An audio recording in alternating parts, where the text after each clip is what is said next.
नमस्कार, वेलकम है आप सभी का हमारे न्यू व्लॉग में। आशा करती हूँ कि आप सभी अच्छे होंगे और स्वस्थ होंगे। और दोपहर का टाइम है, मैं छत पर बैठी हुई हूँ आके, तो सोचा काफ़ी दिनों से आप लोगों के पास मेरा वीडियो नहीं आ रहा था, तो फिर सोचा कि आप लोगों से आज थोड़ी सी बातें कर लेते हैं।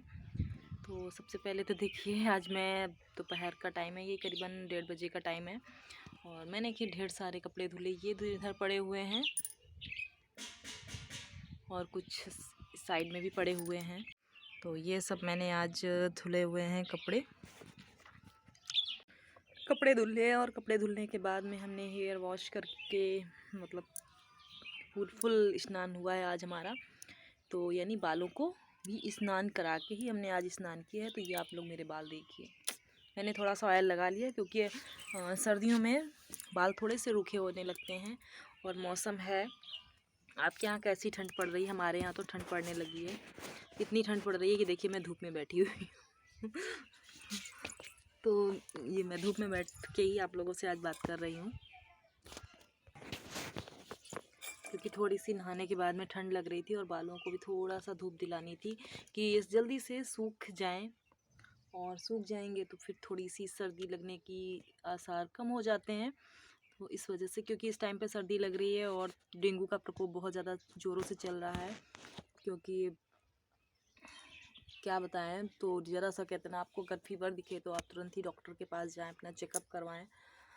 और मेरा भी कारण यही था कि मैं दीपावली में वीडियो नहीं हम लोगों ने बनाया, क्योंकि हमारे घर में एक आकस्मिक घटना घट गई थी, तो जिसकी वजह से हम लोग बहुत ही ज़्यादा दुखी थे, तो हम लोगों ने वीडियो नहीं बनाया था।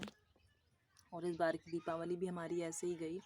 सोचा था बहुत कुछ कि धूमधाम से मनाएंगे।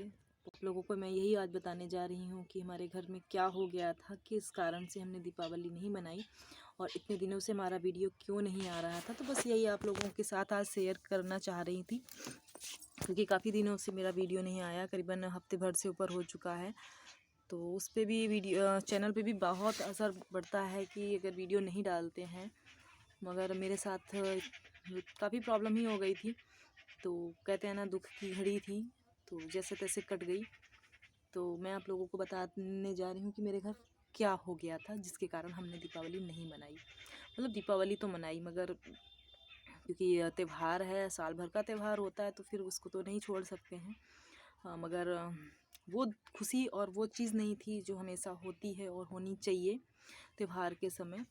तो हमारे प्रॉब्लम ये हो गई थी कि मेरा भतीजा जो है वो 1 साल का था, तो वो एक्सपायर हो गया था। तो इसी वजह से हम लोगों ने दीपावली नहीं मनाई थी। और छोटा सा बच्चा था, कहते हैं ना, बच्चे भगवान का रूप होते हैं, और कुछ भी कह सकते हैं। बच्चों से आंगन महकता है और उनसे ही खुशियाँ रहती हैं घर में। कि अगर बच्चे नहीं होते ना तो घर में सूना सूना सा लगता है। और वैसे भी पुराने लोगों में कहावत है ना कि जिस घर में, कहते हैं ना, छोटे बालकों की किलकारियाँ नहीं गूंजती हैं ना, उस घर में, कहते हैं ना, कि भूत प्रेतों का वास होता है, ऐसा माना जाता था पुराने ज़माने में। जो पुराने लोग हैं वो लोग ऐसी कहावत बोलते थे। तो वही चीज़ होती है कि बच्चे होते हैं ना, तो अगर इंसान बाहर से कहते हैं ना, परेशान होके और कैसे भी आता है ना, तो फिर बच्चों का चेहरा और उनकी किलकारियाँ देखकर उसका मन और उसके मतलब प्रसन्न हो जाता है, और दुख जो होते हैं उसके एकदम से कम हो जाते हैं। वो बाहर की बातें बाहर ही भूल जाता है। तो हमारे साथ वही चीज़ हुई थी कि भतीजा हमारा ख़त्म हो गया था, तो थोड़ा सा नहीं अच्छा लग रहा था किसी को भी, तो इसी वजह से। और भाई भाभी भी बहुत ज़्यादा परेशान थे, तो इसी वजह से। और भतीजा था और घर का एक नन्हा सा मेहमान था जो कि सबसे छोटा था परिवार में।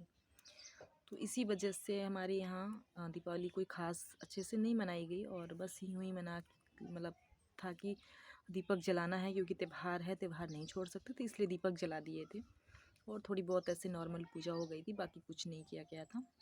तो आज बैठी थी, तो आज मैंने, और 2 दिन से मेरी तबीयत भी नहीं ठीक थी, तो इसी वजह से फिर मैं वीडियो भी नहीं लाई। मैंने आज सोचा कि क्यों ना आप लोगों के साथ थोड़ी सी बात कर ली जाए और कुछ शेयर करते हैं।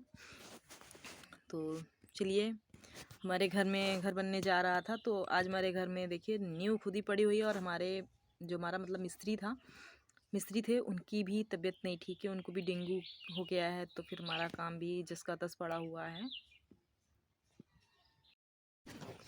और ये मैं नीचे आई थी दिखाने के लिए आप लोगों को कि ये देखिए हमारी नींव खुदी हुई पड़ी है, मतलब चारों तरफ से गड्ढे ही गड्ढे खुदे हुए पड़े हुए हैं और मिस्त्री आ नहीं रहे हैं, तो फिर बहुत बड़ी प्रॉब्लम हो गई है। अब निकलने में भी रात में भी डर लगता है कि कहीं बच्चे गिर ना जाएं, छोटे हैं, तो फिर इसी कारण से। और मैंने वॉइस ओवर दिया हुआ है यहाँ पर, क्योंकि मैं छत पे बैठी थी तो वहाँ पे आवाज़ तो नहीं आ रही थी, पर यहाँ आगे आने पर नीचे मतलब आने पर बाहर बाजे बज रहे थे, तो कॉपीराइट का प्रॉब्लम होने की वजह से फिर मुझे वॉइस जो है ना ऑफ़ करनी पड़ी और वॉइस ओवर देना पड़ा। तो ये जो है अपने गार्डन में आए हुए हैं, ये मैंने बोए थे गेहूँ अपनी दवा के लिए यानी पीने के लिए, तो अब इन्हें बस हमारे तैयार हो गए, तो अब हम इनको पियेंगे। और ये देखिए हमारे फूल गोभी कितनी बड़ी हो गई है, यानी फूल गोभी अब ये हमें करीबन 1 वीक के बाद में हमें खाने लायक तैयार हो जाएगी, हमें एक मिल जाएगी, हम इसको हार्वेस्ट कर सकते हैं।